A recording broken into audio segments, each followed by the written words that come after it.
నమస్కారం. శ్రీమద్ భాగవత్ మహాపురాణము ద్వితీయ స్కందము మొదటి అధ్యాయము ధ్యాన విధి భగవంతుని విరాట్ స్వరూప వర్ణనము.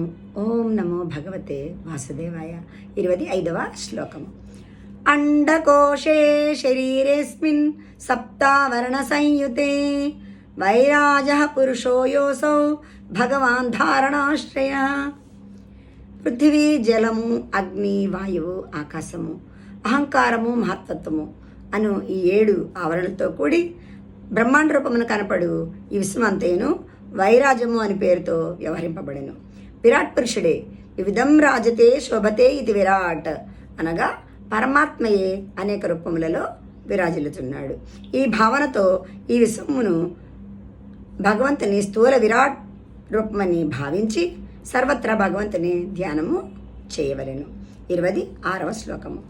పాతాళమేతస్య హి పాదమూలం పఠంతి పార్ష్ణి ప్రపదే రసాతలం మహాతలం విశ్వసృజోద గుల్భౌ తలాతలం వై పురుషస్య జంఘే.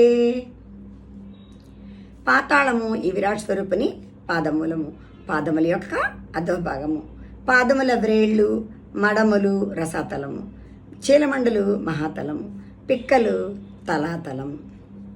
27వ శ్లోకము.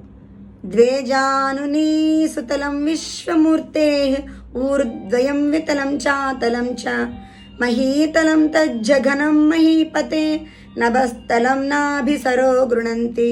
ఈ విశ్వమూర్తి యొక్క జానువులు మోకాళ్ళు సుతలము, వితలము అతలము ఈ మహాపురుషుని ఊరువులు, తొడలు మహీతలము అనగా భూతలము, ఈ నక్క జగనము కటి ప్రదేశము నడుము.